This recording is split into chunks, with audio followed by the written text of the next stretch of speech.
In example 2 at the bottom of page 2, Kyle wants to save up for his dream vacation. He decides he can deposit $50 every 2 weeks into an ordinary annuity that pays an interest of 2.4% compounded biweekly. After 2 years, how much money will he have saved up? So $50 is the R, and once more, you know that this is an annuity problem because of that word every. Every 2 weeks, so and compounded biweekly, so C is equal to 26. The interest rate right there, and after 2 years, so that's our N value. Okay, so right here, N is equal to small n times C, so 2 years times 26 times a year. I percent 2.4, don't convert it to a decimal.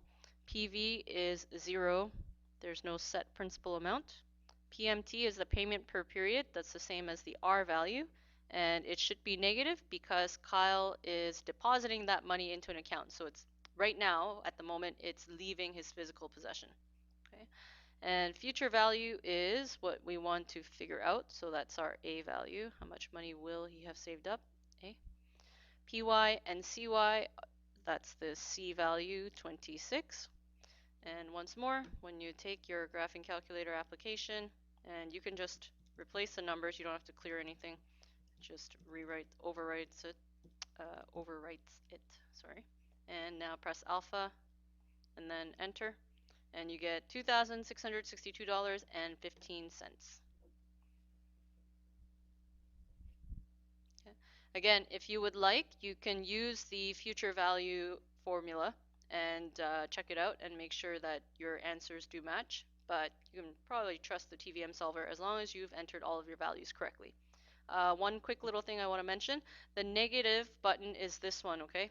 That's minus, that's a negative. You have to use this when you're entering that negative. Otherwise, the calculator is going to say syntax error or something like that. All right, last page. All right, for present value of an ordinary annuity, the formula, I believe, was PV equals R times 1 minus 1 plus I over C to the power of negative NC all over I over C. Always a little bit tricky to remember that. Okay, in this case, your present value, generally speaking, is going to be positive, or sorry, negative. I always get that confused. My apologies. Negative.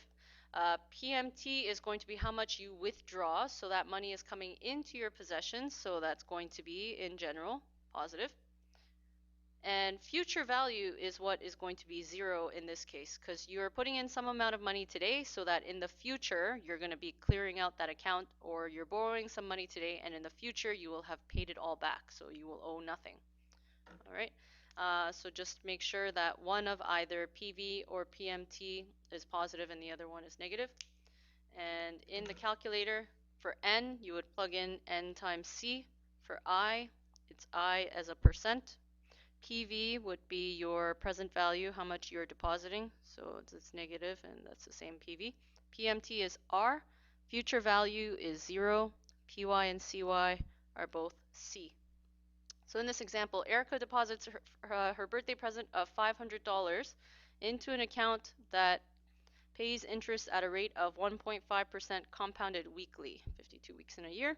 For how many months will she be able to withdraw $20 every week to go out with friends? So if she withdraws that amount, that's R. So present value is going to be negative 500. That's how much she deposits. $20 is the PMT, and that has to be positive because it's coming out of the account into her possession. PY and CY is going to be 52 for 52 weeks in a year. Future value is 0, the interest rate 1.5. And now, when you put this into your calculator, the answer is going to be in number of weeks. So you're going to have to divide that by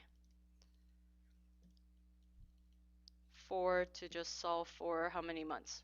So we have 25.09 weeks, which is approximately 25 divided by 4. If you want, you can just scroll to the end and then divide by 4, and it'll give you about 6.27 months.